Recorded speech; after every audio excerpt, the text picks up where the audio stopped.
Comme dit l'adage, la F1 c'est 20 voitures qui se suivent et à la fin c'est Hamilton qui gagne, même s'il faut admettre que exceptionnellement pour ce Grand Prix de Grande-Bretagne 2024, c'était 19 voitures puisque Pierre Gasly n'a pas pris part au départ.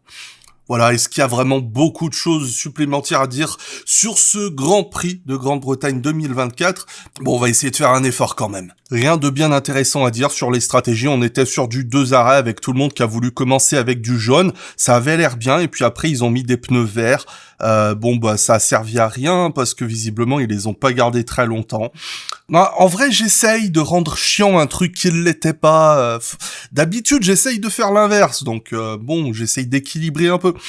Naturellement, tout le monde a commencé avec des pneus médiums, puisque tout le monde attendait la pluie, exception faite naturellement pour Zhou Guanyu et Esteban Ocon, puisqu'on est dans deux équipes qui sont mauvaises, puisque généralement on essaye d'aller aussi loin que possible quand on attend de la pluie.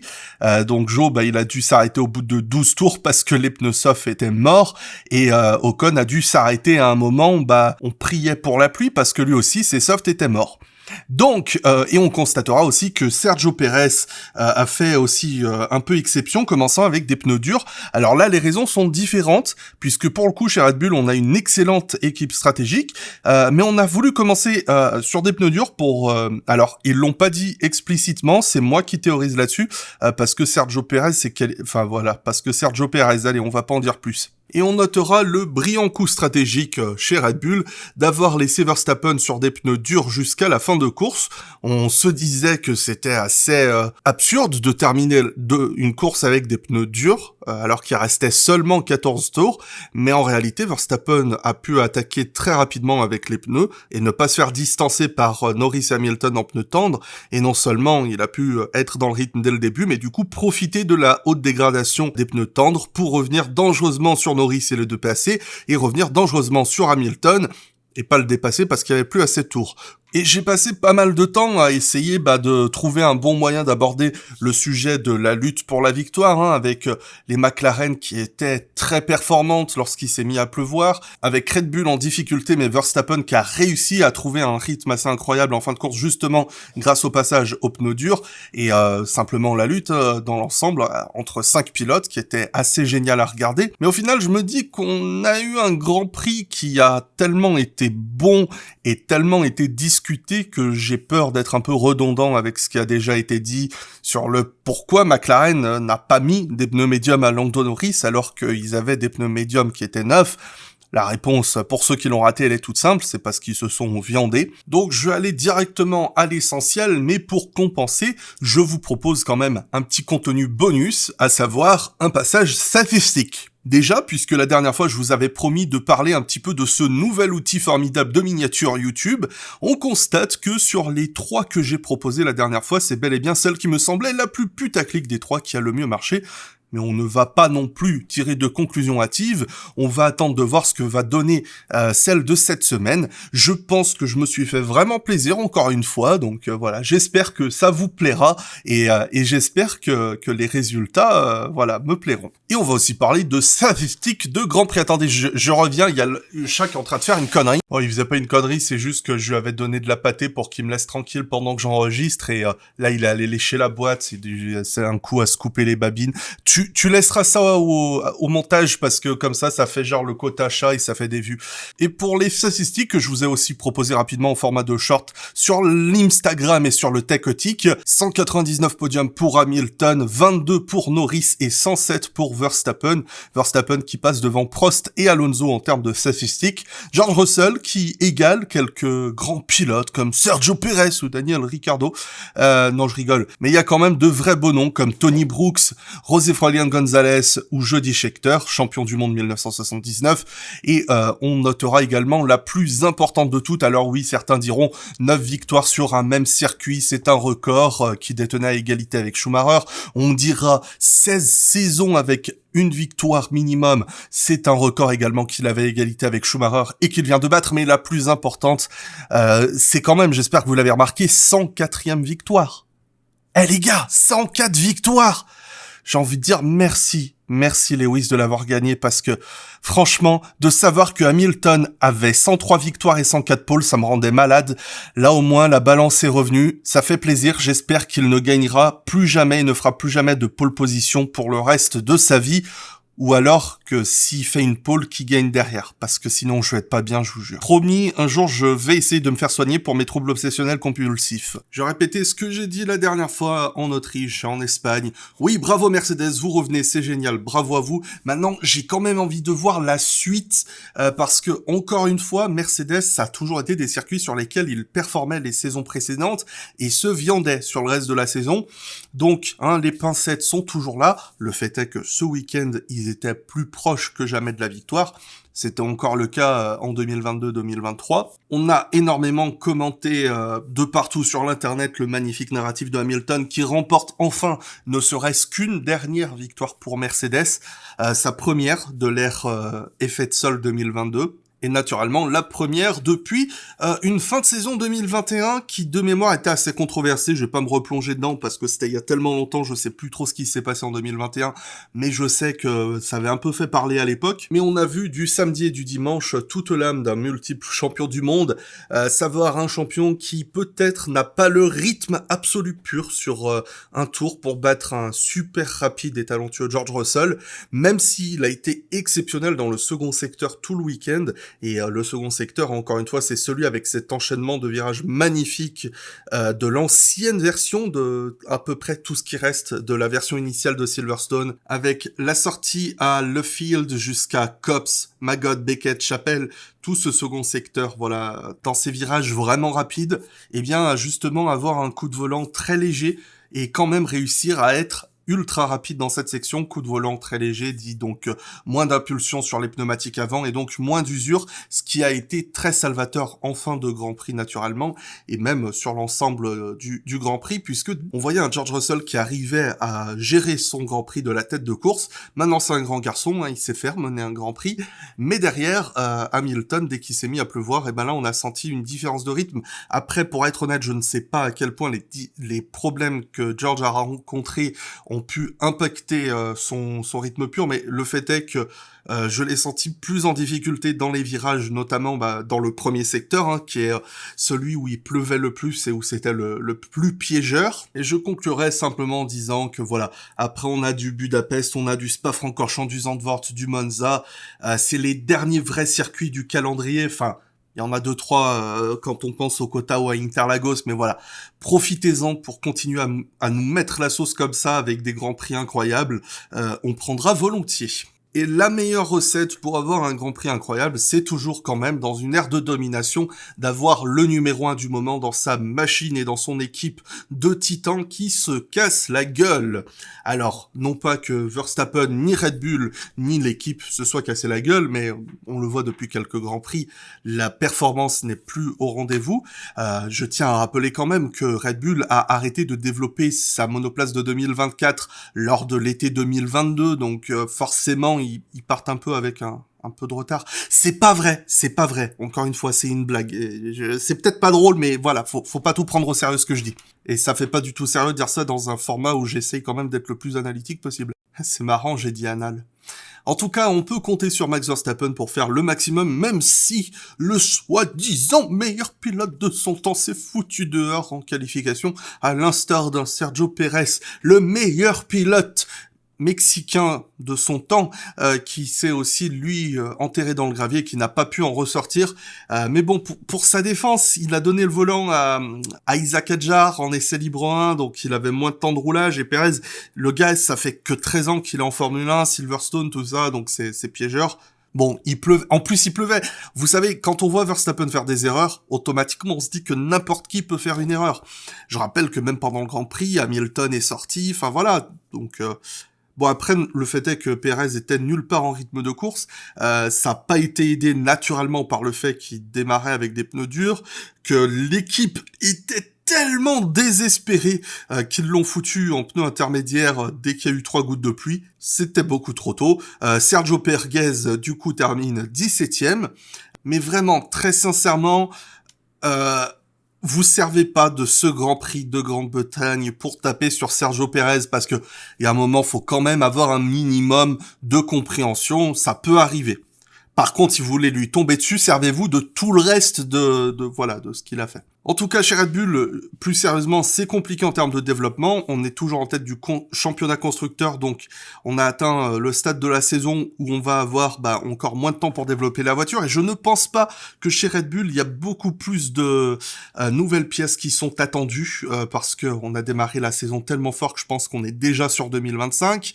Et le développement de la voiture, encore une fois, c'est toujours la même chose.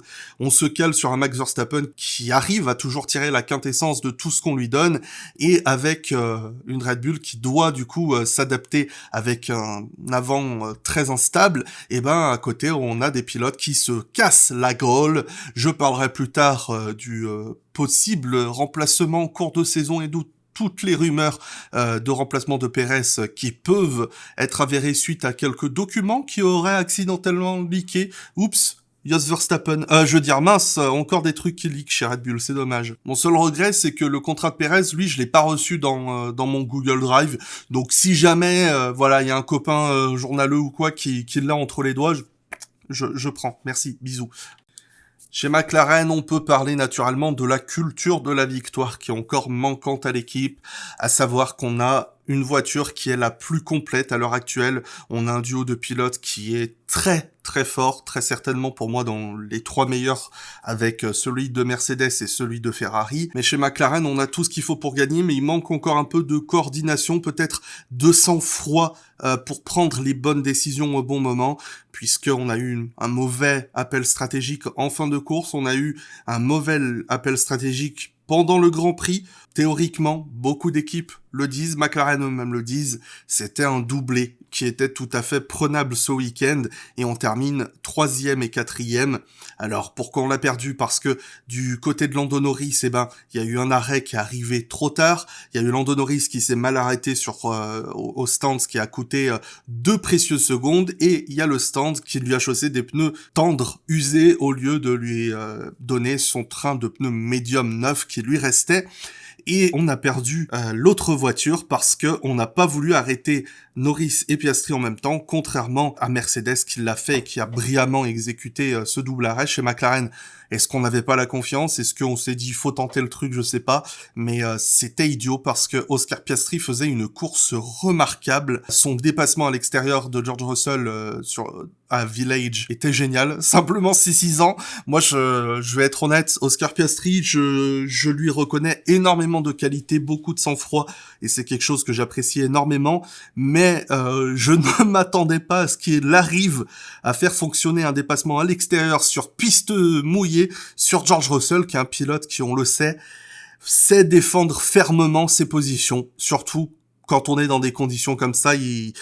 J'ai eu peur pendant quelques secondes, donc vraiment Oscar Piastri m'a bouche bée sur le moment.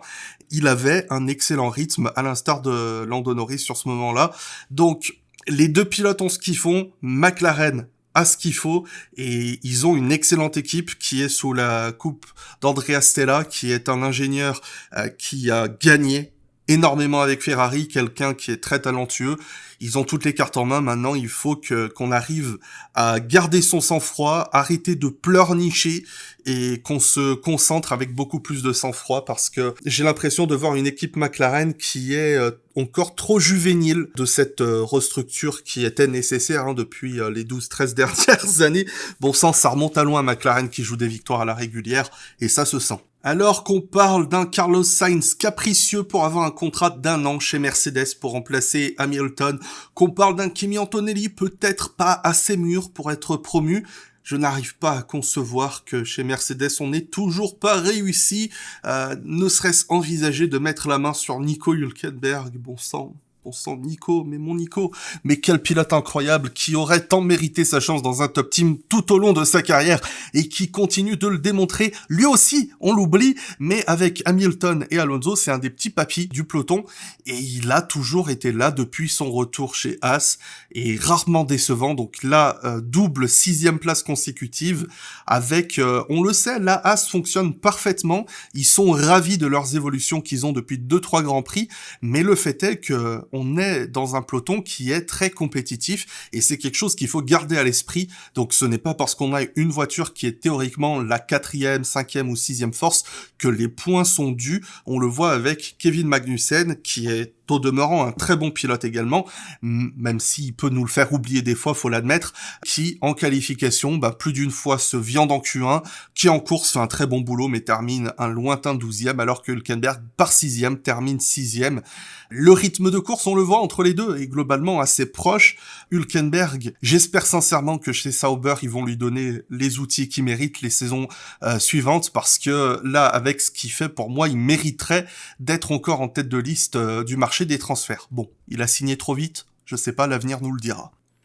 Mais le fait est que c'est encore grâce à Hülkenberg que Haas parvient à minimiser les dégâts face à Aston Martin et surtout battre les deux pilotes de, encore une fois, l'équipe d'usine basée à Silverstone, Aston Martin, Aramco Mercedes, c'est-à-dire ils ont une usine sur place implantée en Angleterre avec des infrastructures qui sont les plus récentes du plateau, quoique avec celle de McLaren peut-être, je suis pas sûr.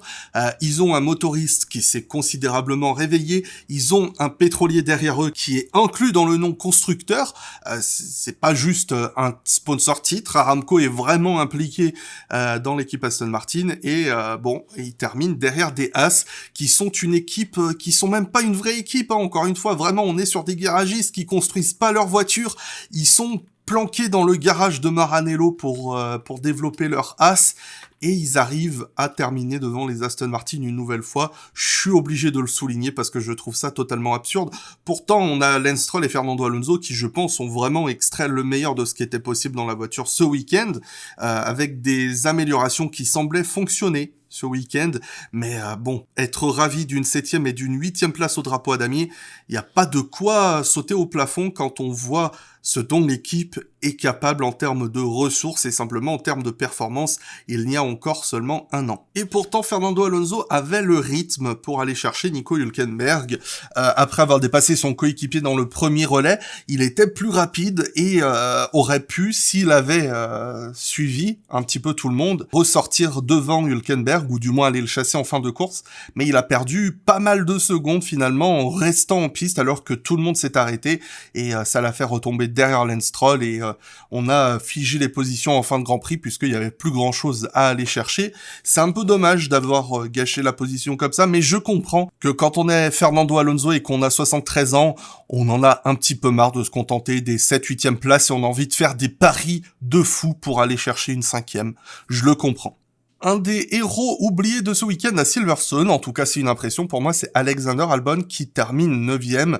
Alors là, Williams marchait très très bien ce week-end, on l'a vu parce que c'est simple, il suffit de regarder la deuxième voiture, on avait Logan Sargent qui était en pleine confiance dans la voiture, on l'a entendu super content de passer en Q2, il était très content de son tour, il était très content à la fin de la qualif, c'était sa meilleure qualification depuis très longtemps, il a été très performant en course, globalement il est en moyenne à 2 dixièmes grand maximum sur les tours d'Albon.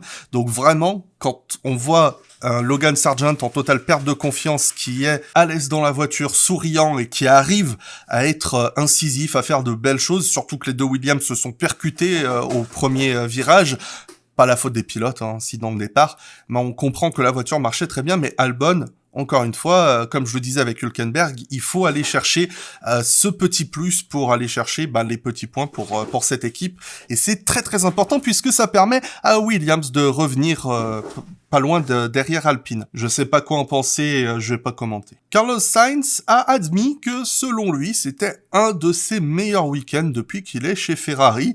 Alors est-ce qu'il y a le syndrome Fernando Alonso ? Je pense pas parce que très sincèrement, je pense qu'il a vraiment fait un superbe week-end avec Ferrari qui revient en arrière en termes de développement. C'est-à-dire qu'avec les dernières améliorations qu'ils avaient amenées, ils avaient retrouvé du marsouinage. Vous savez, ce truc qu'on n'a plus vu en Formule 1 depuis la prise de la Bastille en 1789, et chez Ferrari, on en a retrouvé à nouveau. Et donc, on est revenu en arrière en termes de développement. On a les deux pilotes qui sont dépités, mais Carlos Sainz a réussi à en extraire le maximum tout au long du week-end et avec une superbe course. Il n'y avait rien de plus à faire malheureusement pendant le Grand Prix. Je suis désolé, je me fais agresser par le chat qui est en train de courir dans tous les sens. Je lui ai pas mis assez de sirop contre la toux dans sa pâtée. Et Charles Leclerc servait de pilote d'essai ce week-end, puisqu'il a roulé avec justement la spécification de l'Espagne, qui a rapporté du coup tous les problèmes de marsouinage tout le vendredi. Ça a permis à l'équipe de justement les comparer. Il a jamais vraiment été dans le coup, du coup en conséquence tout au long du week-end, et je pense que c'est une des raisons pour lesquelles chez Ferrari on a pris un pari totalement fou d'aller l'arrêter aussitôt dans la course, alors que très sincèrement je trouve ça d'une débilité profonde, parce qu'il était dans les points au moment où on a arrêté Leclerc, donc je me dis, à quoi ça sert de prendre un pari aussi risqué pour Sergio Pérez, je le comprends, il était 19e, le gars, il avait rien à perdre. Là, il y avait quelques petits points, je me dis, est-ce que ça valait vraiment la peine de prendre un pari qui avait moins de 15% de chances de fonctionner, juste pour peut-être grappiller 3-4 points en plus? Honnêtement, pour moi, ça n'en valait pas la peine. Pour la toute première fois de l'histoire de la Formule 1, Zhou Guanyu a mis sa kick devant celle de Bottas en qualification. En 2024, il l'a déjà fait par le passé, mais en 2024, c'est la première fois de l'histoire. Voilà, les kicks sont venues, elles sont vues et elles sont parties pour changer.